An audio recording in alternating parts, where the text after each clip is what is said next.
नमस्कार। आकाशवाणी के समाचार सेवा प्रभाग की प्रस्तुति न्यू इंडिया समाचार में हार्दिक स्वागत, अभिनंदन है आपका दोस्तों। मैं हूं मुनीश शर्मा और साथ में मैं हूं विनीता। दोस्तों, आज हम आपके समक्ष 16 से 31 मार्च का अंक लेकर हाजिर हुए हैं। दोस्तों, समान विकास के बगैर सतत विकास अधूरा है। इसलिए बीते एक दशक में भारत ने सबका साथ सबका विकास मंत्र से सतत विकास लक्ष्य की दिशा में निर्णायक कदम बढ़ाए हैं। सतत विकास लक्ष्य के मानकों के आधार पर केंद्र सरकार ने बीते एक दशक में अपनी योजना और नीतियों से 100% लाभार्थी तक पहुंचने की पहल से कैसे नागरिकों की सुख शांति, खुशहाली और समृद्धि को जनाधिकार बना दिया है, यही हमारे संक की आवरण कथा है। इस पर आपसे कार्यक्रम की पिछली कड़ियों में विस्तृत चर्चा हुई और आज हम बात करते हैं पत्रिका के अन्य आकर्षणों के बारे में। इसके अलावा व्यक्तित्व की कड़ी में पद्मश्री दुलारी देवी और प्रयागराज के महाकुंभ पर प्रधानमंत्री नरेंद्र मोदी का विशेष आलेख भी इसमें शामिल है। साथ ही पखवाड़े भर की प्रधानमंत्री नरेंद्र मोदी के अन्य कार्यक्रमों को भी इसमें शामिल किया गया है। भाषा केवल संवाद का माध्यम ही नहीं, ये हमारी सभ्यता संस्कृति की संवाहक होने के साथ आत्मा भी होती है। भाषाएं समाज में जन्म लेती हैं तो समाज के निर्माण में उतना ही अहम भूमिका भी निभाती हैं। हाल ही में मराठी को शास्त्रीय भाषा का दर्जा दिया गया है, जिसका इंतजार देश दुनिया में फैले 12 करोड़ से अधिक मराठी भाषी लोग दशकों से कर रहे थे। भाषाओं को समृद्ध करने की कड़ी में प्रधानमंत्री नरेंद्र मोदी ने नई दिल्ली में अखिल भारतीय मराठी साहित्य सम्मेलन को संबोधित किया। भारतीय भाषाओं में कभी कोई आपसी बैर नहीं रहा, बल्कि उन्होंने सदैव एक दूसरे को अपनाया और समृद्ध किया है। केंद्र की वर्तमान सरकार ने पहली बार एक साथ मराठी, पाली, प्राकृत, असमिया और बंगाली को गत वर्ष शास्त्रीय भाषा का दर्जा मिला, जिसके बाद अब शास्त्रीय भाषा की संख्या हो गई है 11।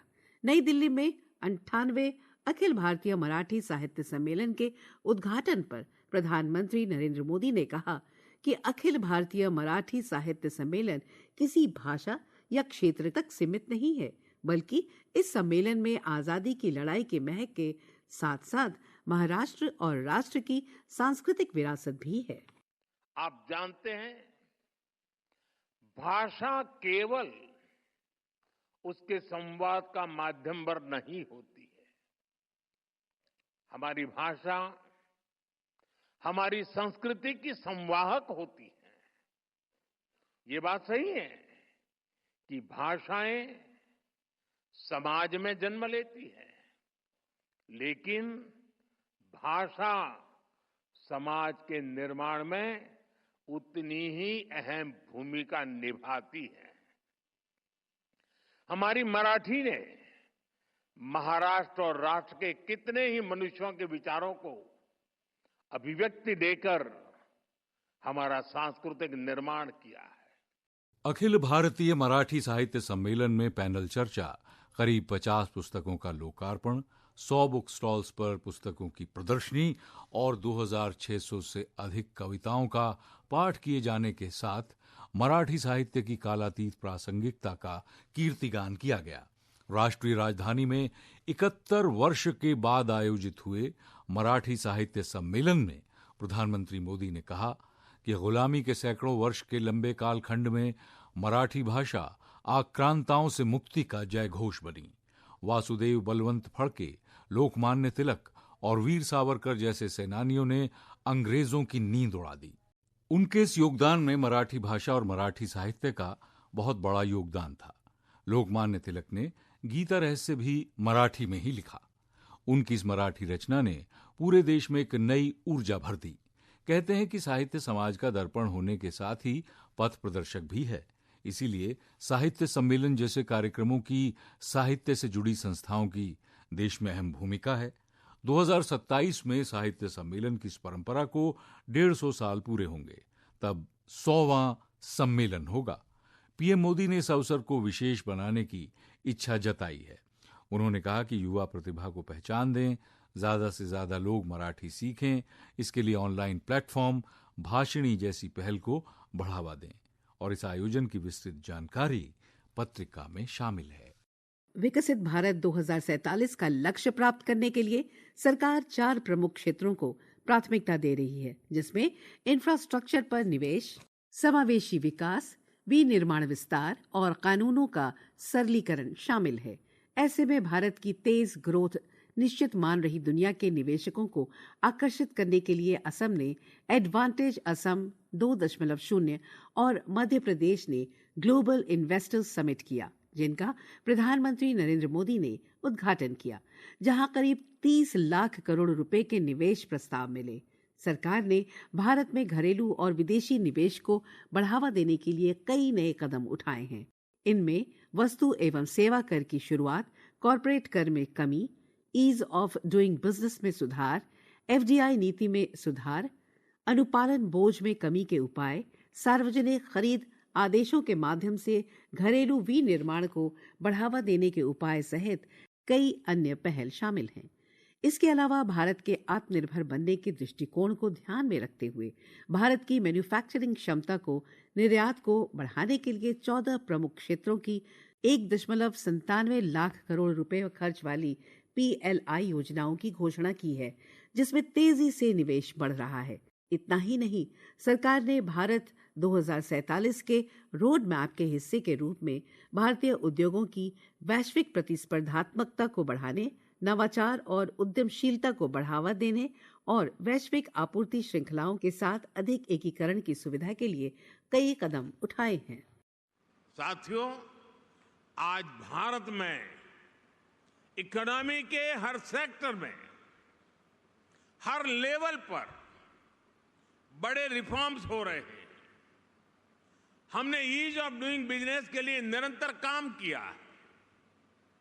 हमने इंडस्ट्री और इनोवेशन कल्चर को बढ़ावा देने का पूरा इकोसिस्टम तैयार किया है।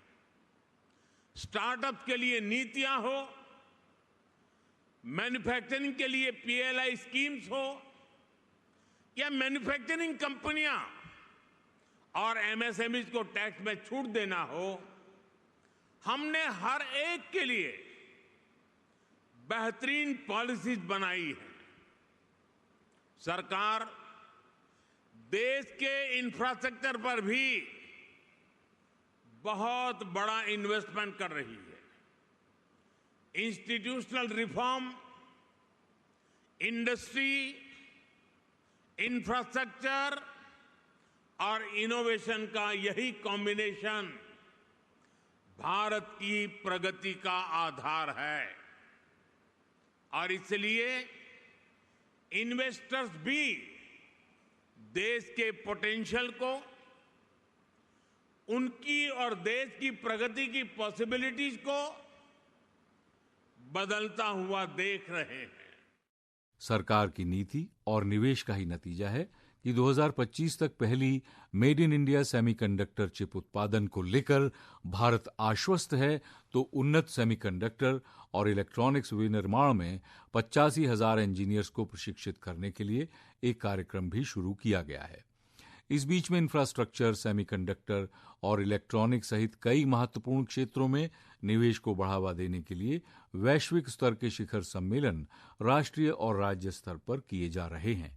ग्लोबल अनिश्चितता के बीच भी दुनिया के तमाम विशेषज्ञ अगर किसी एक बात को लेकर निश्चिंत हैं, तो वो है भारत की तेज ग्रोथ।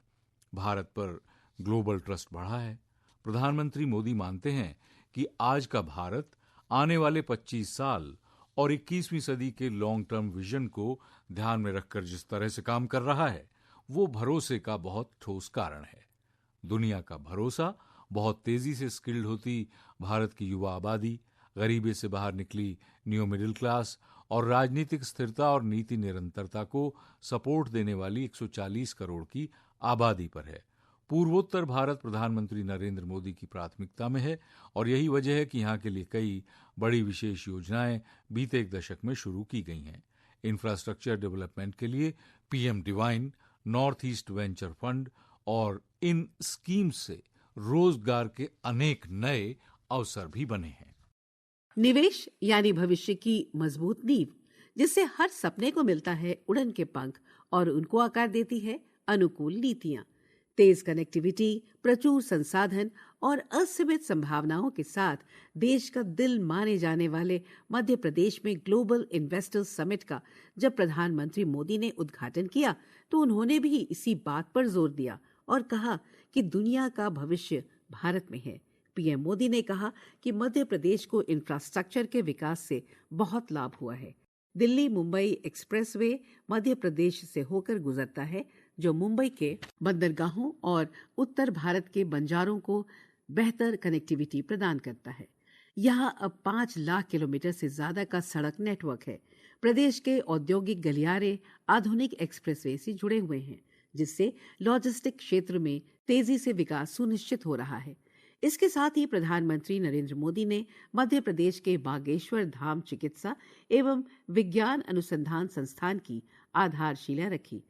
संस्थान का निर्माण सभी वर्ग के लोगों के लिए बेहतर स्वास्थ्य सेवाएं सुनिश्चित करने के लिए किया जा रहा है। 200 करोड़ रुपए से अधिक की लागत वाले इस कैंसर अस्पताल में वंचित कैंसर रोगियों को मुफ्त उपचार की सुविधा दी जाएगी। दोस्ती, विश्वास और पारस्परिक सहयोग के ऐतिहासिक संबंधों के साथ कतर मध्य पूर्व में भारत का अनन्य सहयोगी रहा है। बीते दशक में दोनों के बीच बढ़ी प्रगाढ़ता की झलक कतर के अमीर शेख तमीम बिन हमद अल थानी के 2 दिवसीय भारत दौरे में दिखाई दी, जब प्रधानमंत्री नरेंद्र मोदी ने प्रोटोकॉल को तोड़कर एयरपोर्ट पर खुद उनकी अगवानी की। साथ ही राष्ट्रपति द्रौपदी मुर्मू ने भी औपचारिक भोज में उनका स्वागत करते हुए कहा कि हमारे सदियों पुराने संबंधों की झलक हमारे लोगों की पसंदीदा कला, संगीत और भोजन में देखी जा सकती है, चाहे वो बिरयानी हो या कड़क चाय। कतर की कुल आबादी में करीब 25% भारतीय प्रवासी तो भारत के गैस आयात में कतर की 70% की हिस्सेदारी दोनों ही देशों के संबंधों की मजबूती को दर्शाते हैं। यही नहीं, दुनिया की सबसे तेज बढ़ती अर्थव्यवस्था के रूप में भारत की ओर विकसित और विकासशील राष्ट्र आशा भरी दृष्टि से देख रहे हैं, तो कतर भी इसमें अपना योगदान बढ़ाना चाहता है। कतर के अमीर शेख तमीम बिन हमद अल थानी ने अपने भारत दौरे पर दोनों देशों के बीच और मजबूत भविष्य की नींव रखी है। भारत कतर ने वर्ष 2030 तक द्विपक्षीय व्यापार दुगुना करने का लक्ष्य निर्धारित किया है। भारत की तेजी से बढ़ती अर्थव्यवस्था को देखते हुए कतर ने भारत में कतर निवेश प्राधिकरण QIA कार्यालय खोलने का निर्णय लिया। इसका भारत सरकार ने स्वागत किया। कतर ने प्रत्यक्ष विदेशी निवेश और विदेशी संस्थागत निवेश के लिए अनुकूल माहौल बनाने में भारत द्वारा उठाए गए कदमों की सराहना की।